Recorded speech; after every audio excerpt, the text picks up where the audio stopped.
Imagine this. It's late. A delivery rider in Nairobi picks up his last order of the night. It seems like a simple package, just another routine job. But then, the rider, his motorcycle, the package, they all just disappear into the night. This is the story of Brian Omondi, and a delivery that was never, ever meant to arrive. Everything that went wrong in just 36 minutes. Think about that. At 9:47 p.m., Brian kicks off his night. By 10:23 p.m., he's gone. That tiny window of time, that's where all the clues and all the questions are hiding. So, who was Brian Omondi? Well, by all accounts, the 26-year-old was the reliable type. Careful, he's the kind of guy who always calls to say he's getting close. But on this night, he accepts a really strange order. No name on it, just a location. And after that, just silence. Now, what's so gut-wrenching about this whole thing is how close he was. His phone's last signal, it pinged just 400 meters from the destination. I mean, he was practically at the gate on the edge of Aruru. He was almost there. And then, poof, nothing. 3 days go by, and they find his bike. But the scene is weird. It's unsettlingly calm. This doesn't look like a robbery gone wrong. The ignition is off. His helmet is just resting there on the handlebar. There is absolutely no sign of a struggle. It's like he just stopped, got off the bike, and simply evaporated. So, with the physical trail turning up nothing, investigators had to go digital. They dove into the app, and what they found wasn't just a clue, it was an impossibility. The last delivery Brian ever accepted. It was a trap, and it was meticulously planned. And right here is where the case just takes a sharp turn into the bizarre. Get this, the phone that was used to place the order, the one that lured Brian out into the dark, it belonged to a woman who had been dead for 6 months. A literal ghost in the machine. You know, every single detail of this order was a lie. The payment was set to cash, so there's no credit card trail. The pickup spot? A pharmacy in Zimmerman that had actually been shut down for months. This whole thing was designed from the ground up to be completely untraceable. This just raises this terrifying question, right? Who goes to these lengths? Who sets up such an elaborate phantom order? Not for just a random robbery, but for something way, way more specific. And this quote from a source close to the investigation, it just says it all.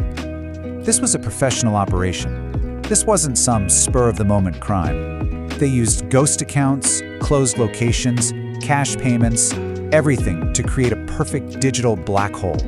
For weeks, the case was just stalled. Total dead end. The digital trail led nowhere. The physical scene offered nothing. And then, investigators found something that had kind of been hiding in plain sight the whole time. A single file automatically uploaded to the cloud moments before Brian vanished. Remember this time from the timeline at the start, 10:19 p.m. This is exactly 4 minutes before Brian's phone went dark for good. And this is when he took a photo. So the phone was gone, yeah? But it left behind this echo, a digital ghost of its last few moments. The one question that completely changed the investigation was, what was in that final picture? Honestly, it wasn't much. The photo was blurry, was dark, probably taken in a hurry. But because his phone had that auto-upload feature, this one fleeting image was saved, and it became the single most important piece of evidence in the whole case. And there it was, barely visible in the grainy background, but you could just make it out. A white Toyota Noah, and on its back windscreen, a small sticker for a private security firm. After weeks of nothing, this was the first real lead. So this one blurry photograph was enough to completely reignite the investigation. This digital ghost led detectives from the virtual world right back into the physical one. It pointed them to a specific company, and then ultimately to a specific door. Okay, so detectives moved fast to connect the dots. The security firm from the sticker, turns out, they had contracts to guard 3 different warehouses in the area. The search had suddenly narrowed from all of Nairobi to just 3 possible spots. And then, another piece just clicks into place. One of those 3 warehouses had reported something strange. They called it a minor inventory discrepancy during the very same week that Brian vanished. I mean, come on, that can't be a coincidence. So detectives got their warrant. They went into the warehouse, and what they discovered inside, well, it's still officially a secret. To this day, the full details of what was in that room are locked away under a court seal, which leaves us with the biggest mystery of all. So where does that leave us? Well, Brian Omondi's case is still open. His family is back in Saya, waiting for answers that they might never get, and a whole series of haunting questions are just left hanging in the air. I mean, the most obvious question is the one behind that sealed door. What did Brian stumble upon in that warehouse? What kind of operation was so valuable or so dangerous that it required a ghost order and a man's disappearance just to protect it? But then the questions. They get more personal and, honestly, more chilling.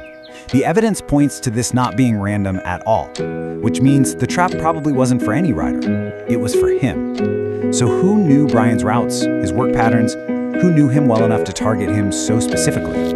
And that just leads to the final, most haunting question of them all. Out of the thousands of riders working across Nairobi that night, why Brian Omondi?